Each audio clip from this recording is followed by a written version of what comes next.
Hello students, welcome to D Kumar chemistry classes on YouTube.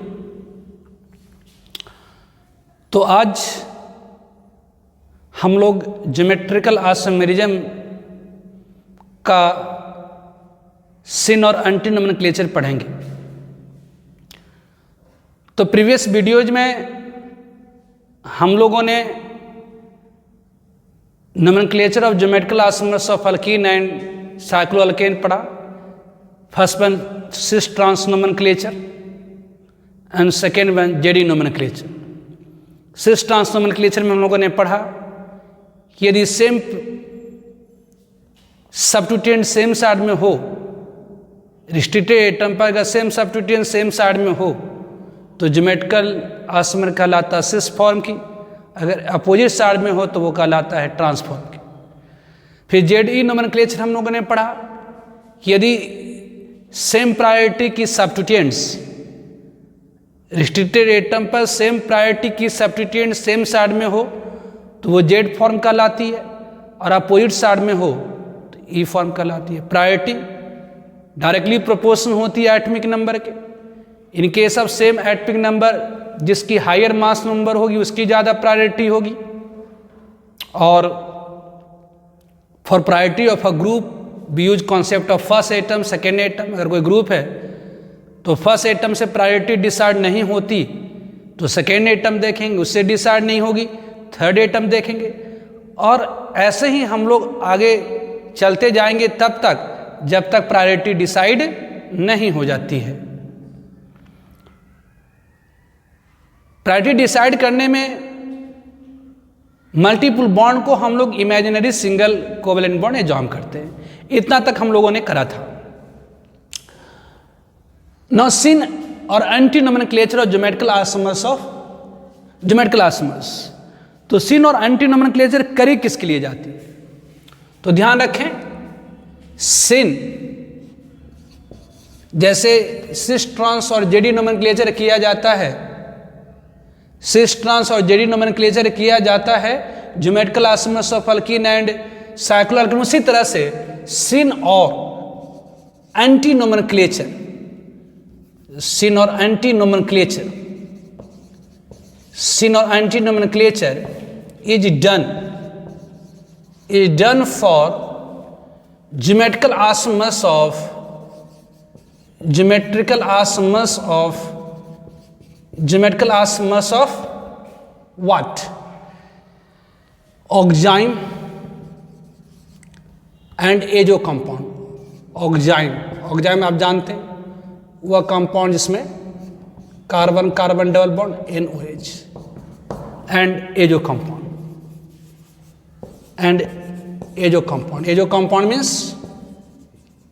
Compound means जिसमें nitrogen double bond, double bond मतलब restrictedness. तो ध्यान रखेंगे syn और anti nomenclature of geometrical isomers में syn और anti nomenclature is done for geometrical isomers of oxime and azo compound. In oxime में if substituent on nitrogen, अगर substituent on nitrogen and low priority substituent and low priority substituent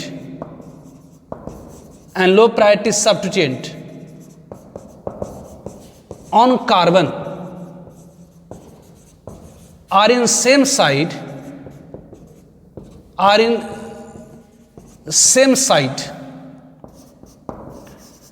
geometrical isomer is called, geometrical isomer को कहा जाता है is called syn form. And if are in opposite side, अगर ये opposite side में हुआ, if are in opposite side called anti form. तो यदि पहली पॉइंट की सिन और एंटी नोमेनक्लेचर किसके लिए करी जाती है?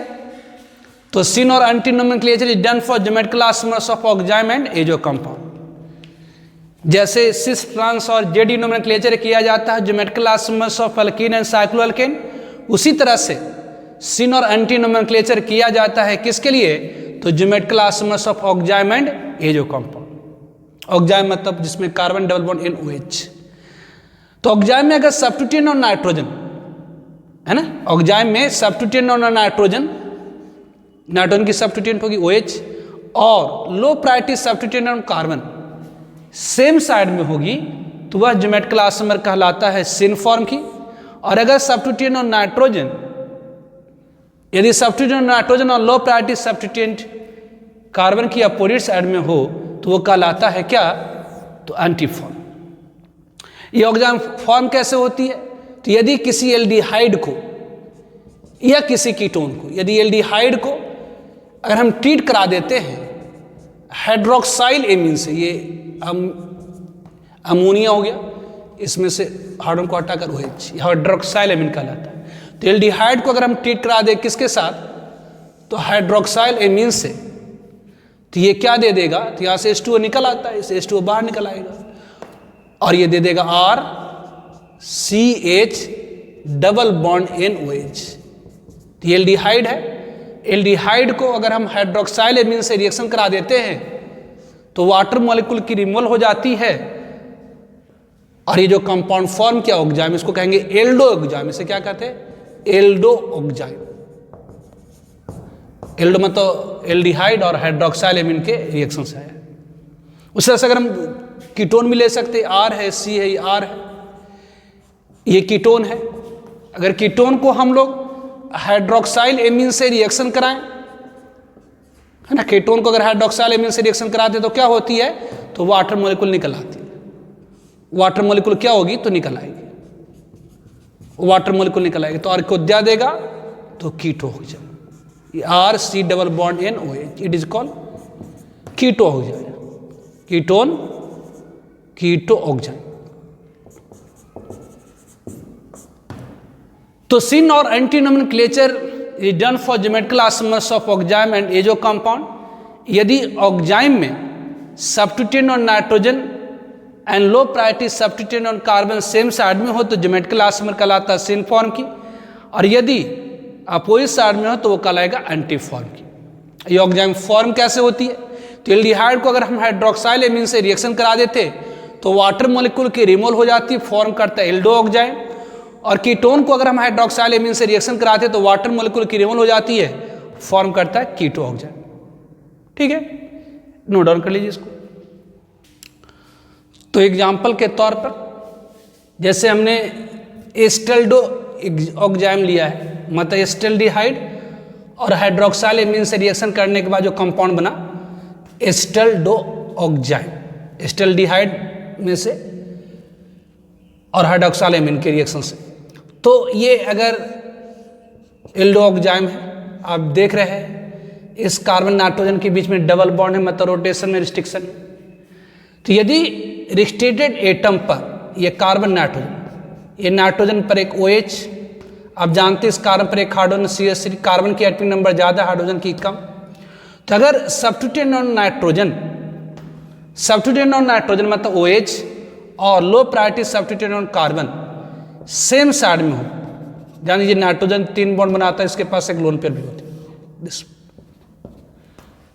तो यहाँ पर सब्स्टिट्यूएंट और nitrogen and low priority substituent carbon अगर सेम साइड में है तो इसको सिन फॉर्म कहेंगे। इसको हम लोग क्या कहेंगे? तो सिन। ये क्या हो गया? तो सिन एसिटल्डो ऑक्जाइम, सिन एस्टल्डो ऑक्जाइम। ठीक है, और यदि इसे अपोजिट साइड में कर दे, मतलब ये कार्बन डबल बॉन्ड नाइट्रोजन है, ये आपका OH है, ये हाइड्रोजन है, ये CH3 है, ये अगर अपोजिट साइड में है तो इसे हम क्या कहेंगे? तो सब्स्टिट्यूएंट और nitrogen low priority substituent carbon are opposite side, तो इसे हम लोग क्या कहेंगे? तो एंटी फॉर्म, मतलब इसे कहेंगे एंटी एस्टल्डो ऑक्जाइम, एंटी एसिटल्डो ऑक्जाइम। तो यदि substituent nitrogen and low priority substituent opposite side में हो तो उसे हम क्या कहेंगे, तो एंटीफॉर्म। बहुत सारे एग्जाम्पल और भी ले सकते हैं आप। बेंजल दो एग्जाम ले लीजिए, जैसे C6H5, ये C है, ये C डबल बॉन्ड N है, यहाँ पर ले लीजिए क्या, C6H5 ले लीजिए, C6H5, CHNOH, दिस व्हाट, तो ये हो गया बेंजल दो ऑक्जाइम। बेंजल डिहाइड और हाइड्रोक्साइलेमिन के रिएक्शन से बना, तो ये हो जाएगा बेंजल दो ऑक्जाइम, बेंजल दो ऑक्जाइम। तो ये इसके भी दो ज्योमेट्रिकल आइसोमर हो जाएंगे, एक सिन फॉर्म और दूसरी एंटी फॉर्म। तो ये कार्बन डबल बॉन्ड नाइट्रोजन अगर सब्स्टिट्यूएंट ऑन नाइट्रोजन और substituent on nitrogen and low priority substituent on carbon same side में हो तो सिन फॉर्म, ये सिन बेंजल दो ऑक्जाइम हो जाएगा, और ये कार्बन डबल बॉन्ड नाइट्रोजन, ये OH and low priority substituent on carbon opposite side में हो तो ये क्या होगा, तो एंटी फॉर्म हो जाएगा, ये एंटी हो गई।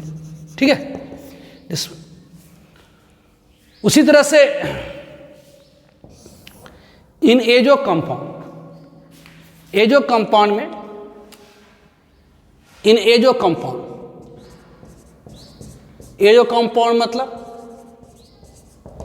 वह कंपाउंड जिसमें नाइट्रोजन डबल बॉन्ड नाइट्रोजन हो। In azo compound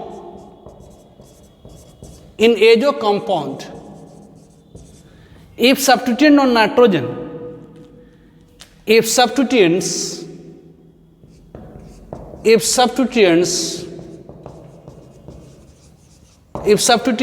on nitrogen are in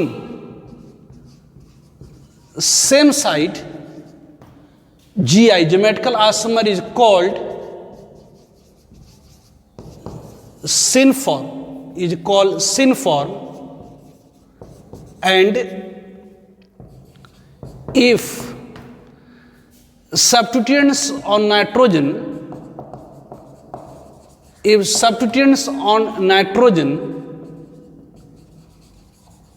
are in opposite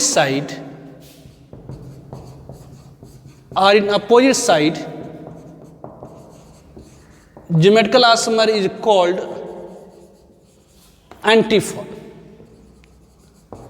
तो अगर सेम साइड में होगा तो सिनफॉर्म, अगर अपोजिट साइड में होगा तो एंटीफॉर्म। जैसे उदाहरण के तौर पर, एग्जांपल के तौर पर, ये आपका N है, ये डबल बॉन्ड N है, ये C6H5 बेंजो एग्जाम ले रहा है, सॉरी ये जो बेंजीन ले रहा है, दिस ये जो है बेंजीन। तो यहाँ पर नाइट्रोजन के पास एक सब्स्टिट्यूएंट है, नाइट्रोजन के पास सब्स्टिट्यूएंट है, और बेस यहाँ लोन पेयर भी है, यहाँ पर लोन पेयर भी है। यदि सब्स्टिट्यूएंट ऑन नाइट्रोजन, ये ज्योमेट्रिकल आइसोमेरिज्म शो करेगा, क्यों?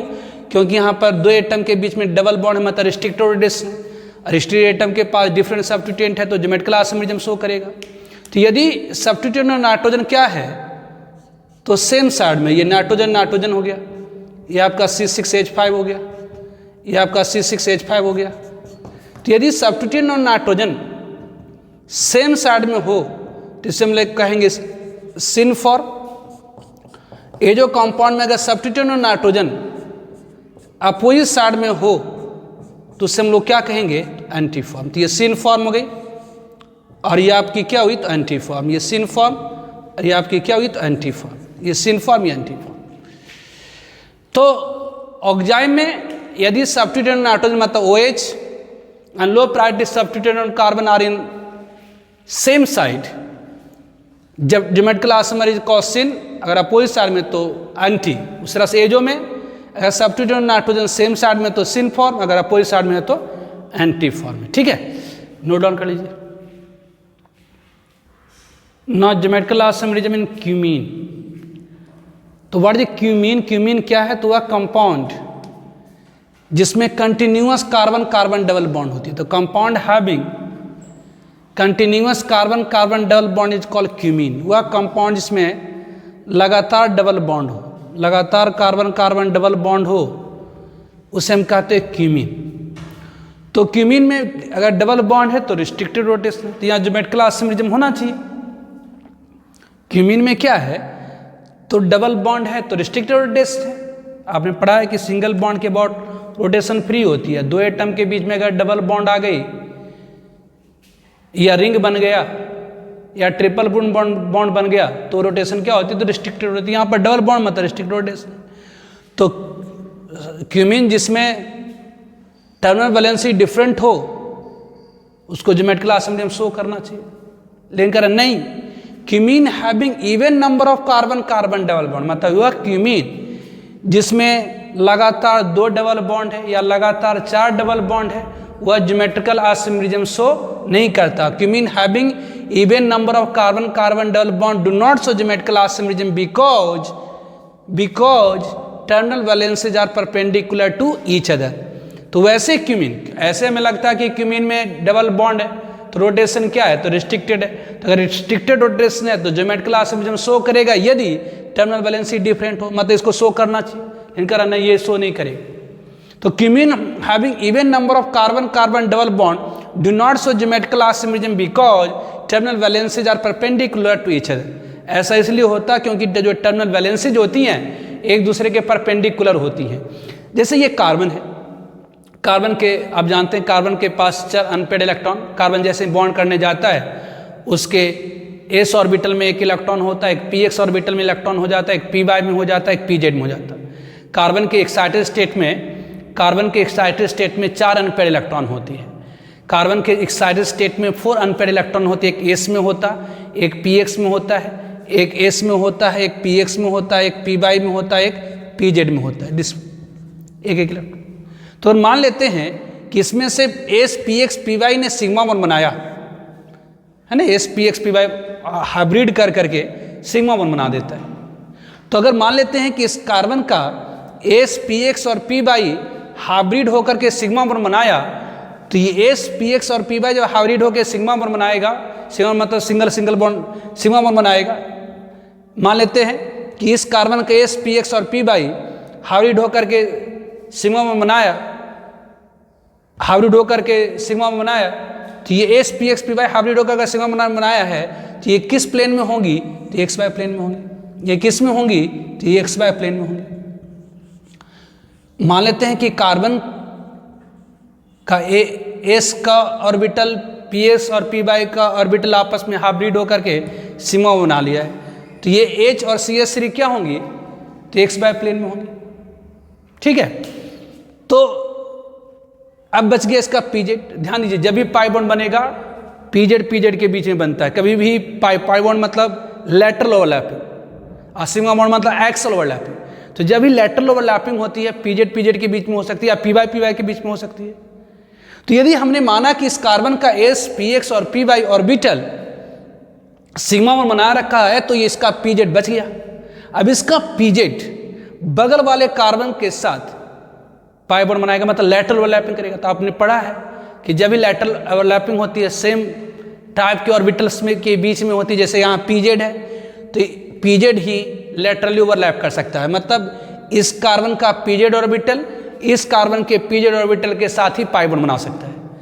पाई बॉन्ड क्या होता है, तो सेम टाइप ऑफ ऑर्बिटल में फॉर्म होती है। तो अगर इस कार्बन का pz इस कार्बन का pz के साथ अगर पाई बॉन्ड बना लिया, तो अब बच गया क्या, तो इसके पास अब बच गया s px py। तो मान लेते हैं कि इसका py, ध्यान इसका pz इसके pz के साथ पाई बॉन्ड बना दिया, तो pz तो खत्म हो गया इसका, क्योंकि इसके साथ लैटरल ओवरलैपिंग कर चुका था। अब मान लेते हैं कि इसका py इसके py के साथ लैटरल ओवरलैपिंग मतलब पाई बॉन्ड। ध्यान ये डबल बॉन्ड है, सिंगल बॉन्ड जैसे सिग्मा बॉन्ड, डबल बॉन्ड में एक पाई और एक सिग्मा। तो यहाँ पर पाई बॉन्ड मान लेते हैं कि pz के बीच में बना, तो इस कार्बन का pz तो खत्म हो गया क्योंकि ये इसके साथ पाई बॉन्ड बना लिया। तो बचा किसके साथ, कौन सा, तो ये px py। तो मान लेते इसका py इसके py के साथ क्या करा है, पाई बॉन्ड बना लिया है।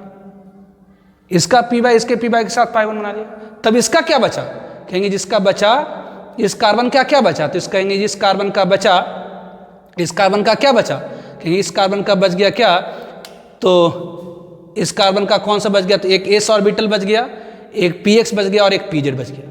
इस कार्बन का कौन सा ऑर्बिटल बचा, तो एक s बचा, इस कार्बन का कौन सा ऑर्बिटल बचा, तो एक s बचा, इसका तो py चला गया ना, तो ये px बचा, एक pz बचा। तो यहाँ जो सिग्मा में बनेंगी वो किस प्लेन में बनेंगी, तो xz प्लेन में, है ना। यहाँ पर जो हाइब्रिड होगा ऑर्बिटल, तो ये xz प्लेन में, मतलब ये H और CH3 क्या आएगा, xz प्लेन में आएगा। तो यहाँ पर टर्मिनल वैलेंसीज क्या है, तो दो परपेंडिकुलर प्लेन में है। जैसे अगर मान लेते हैं कि ये एक्स एक्सिस है, ये बाई एक्सिस है, ये जेड एक्सिस है। मान लीजिए धरती आपका है, धरती पर क्या है, तो एक्स एक्सिस आपने बनाया और बाई एक्सिस बनाया प्लेन में, इधर एक्स एक्सिस बनाया और एक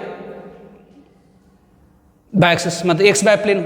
और ये दीवार आपका क्या हो गया, तो ये एक्स एक्सिस इधर और ये Z axis, X Z plane हो गया। तो ये जो दोनों बॉन्ड है वो धरती पर पड़ा हुआ है ना, ये धरती पर पड़ा हुआ है, और ये जो दोनों बॉन्ड है ये दीवार पर आ गया है। मतलब इसको आप इस तरह से सोचिए, दिस वन ये आपका है, ये आपका इस तरह से है, दिस वन ये आपका क्या होगा, तो H और CH3 है, और ये आपका क्या हो गया, ये आपका क्या हो गया, ये आपका क्या हो गया, तो दिस वन, ये दोनों इस तरह से आ गया आपका, ये दोनों आपका क्या हो गया, तो इस तरह से आ गया। तो ये एक्स बाय प्लेन में आ रहा है, HCH3 एक्स बाय प्लेन में आ रहा है, और ये कहाँ पर आ गया, तो XZ प्लेन में आ गया, मतलब ये जमीन पर और ये दीवार पर टच कर रहा है, मतलब दो परपेंडिकुलर प्लेन में आ गया, है ना, ये दो परपेंडिकुलर प्लेन में आ गया। तो अब यहां से इसकी दूरी, अगर जी इसको हम इधर कर देंगे तब, तो जितना दूर इधर फिर उतना ही दूरी इधर। फिर मान लेते हैं कि यहां से यहां L1 डिस्टेंस पर है, इसका पोजिशन चेंज कर इधर कर देते, यहां से यहां भी निकालिएगा तो क्या होगा, L1 ही आएगा। क्यों, क्योंकि एक दूसरे के क्या है, परपेंडिकुलर है, मतलब दूरी सेम है, मतलब कंपाउंड क्या है, तो सेम ही है। तो वैसे क्यूमीन जिसमें even number of double bond होता है, उसमें जो टर्मिनल वैलेंसीज होती हैं एक दूसरे के परपेंडिकुलर होती हैं, जिसके कारण अगर मान लेते हैं यहां से यहां डिस्टेंस L1 है, अगर इसकी पोजीशन को चेंज करके हम इधर कर दें, इसकी पोजीशन को चेंज करके हम इधर कर दें, तो क्या होगा, तो यहां से यहां भी क्या होगा, तो L1 ही होगा, क्योंकि इक्विडिस्टेंट है बिल्कुल। अब इधर रखिए चाहे इधर रखिए, बात बराबर है। तो हम लोग सिंपल वर्ड में ये कहते हैं कि क्यूमीन जिसमें even number of carbon carbon double bond होती है, क्यूमीन जिसमें even number of carbon carbon double bond होती है, उसमें टर्मिनल वैलेंसीज एक दूसरे के परपेंडिकुलर होता है, इसे ज्योमेट्रिक क्लास में शो नहीं करेगा। अब यहां पर सेम रहे या डिफरेंट रहे, कोई मैटर ही नहीं करता। तो याद रखना है आपको कि cumene having even number of carbon carbon double bond do not show geometric class because terminal valency are perpendicular to each other.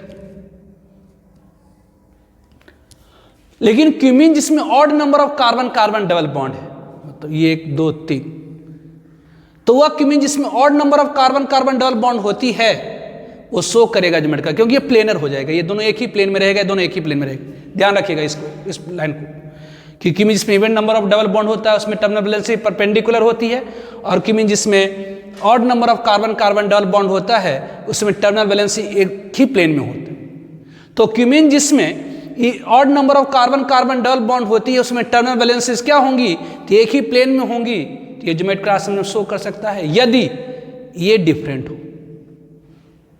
तो क्यूमीन जिसमें even number of carbon carbon double bond होती है, क्यूमीन मतलब वह compound जिसमें continuous carbon carbon double bond, तो वह cumene जिसमें even number of carbon carbon double bond होती है, जो ज्योमेट्रिक क्लास में शो इसलिए नहीं करता क्योंकि उसमें टर्मिनल वैलेंसी एक दूसरे के परपेंडिकुलर होती हैं। लेकिन वह क्यूमीन जिसमें odd number of carbon carbon double bond होती है वो ज्योमेट्रिक क्लास में शो करता है यदि टर्मिनल वैलेंसी डिफरेंट हो। यहां पर देखिए CH3 is not equal to hydrogen, CH3 is not equal, तो ये शो करेगा।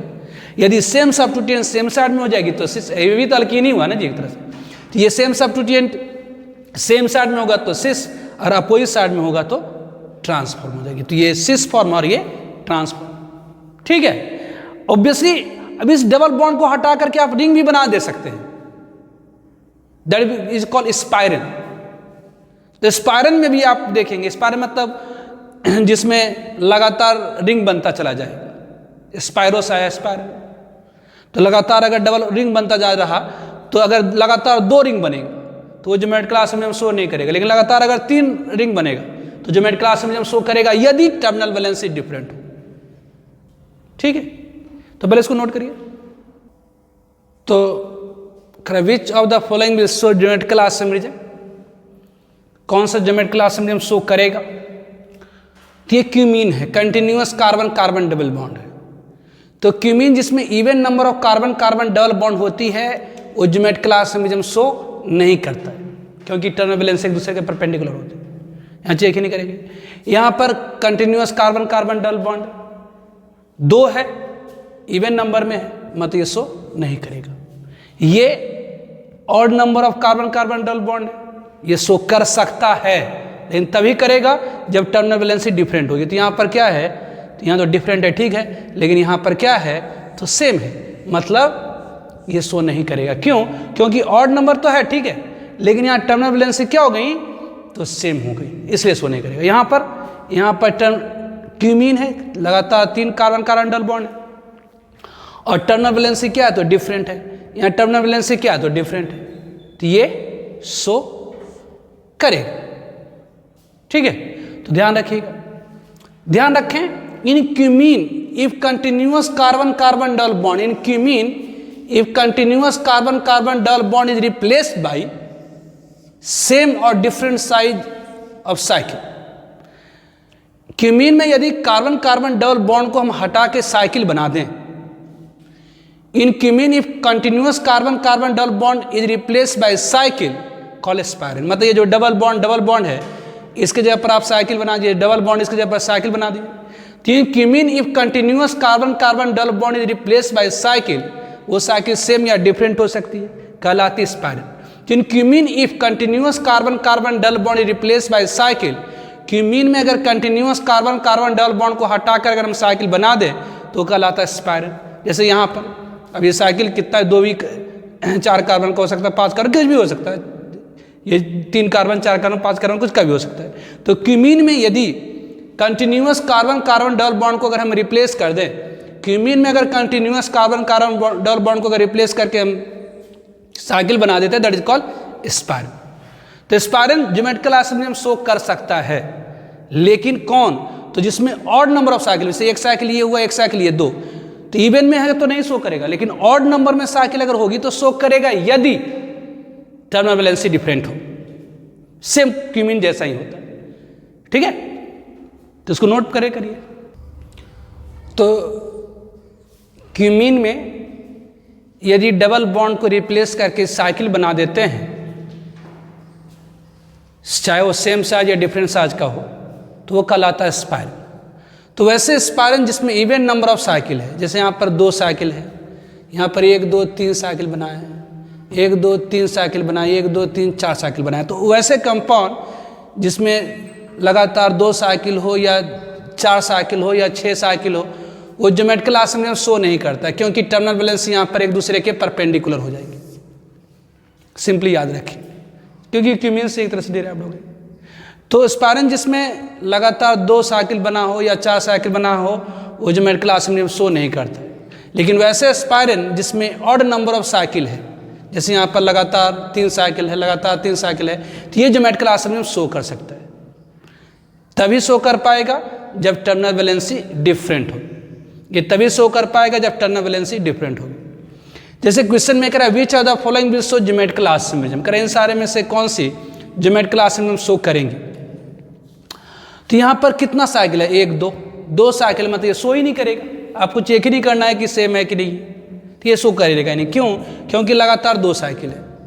यहाँ पर लगातार कितने साइकिल है, 1 2 3 साइकिल है, तो ये शो कर सकता है, लेकिन तभी शो करेगा जब यहाँ टर्मिनल वैलेंसी डिफरेंट होगी। तो यहाँ एक मिथाइल एक हाइड्रोजन है, डिफरेंट है, यहाँ पर मिथाइल एक हाइड्रोजन है, डिफरेंट है, मतलब ये शो करेगा कि 2 ज्योमेट्रिकल एक्सिस और दूसरे ट्रांस हो जाएगी। उस तरह से यहाँ पर आइए, ये शो करेगा कि नहीं चेक करना होगा। कितना साइकिल लगातार 1 2 3 साइकिल है, तो शो कर सकता है, ये शो कर सकता है क्योंकि लगातार 3 साइकिल है।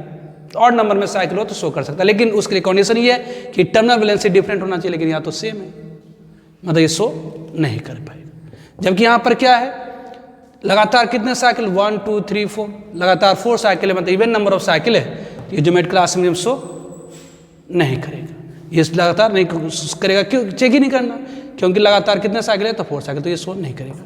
तो ये ज्योमेट्रिकल आर्सिमिडियम इन क्या हो गई, तो स्पाइरल। तो ऐसे ये सब कभी पूछा नहीं है, पूछेगा भी नहीं ये सब, लेकिन बुक्स के अंदर कहीं कहीं पे डाला हुआ है, तो जनता पूछ लेती है कि कैसे इसमें होता है, इसे बता दिया मैंने।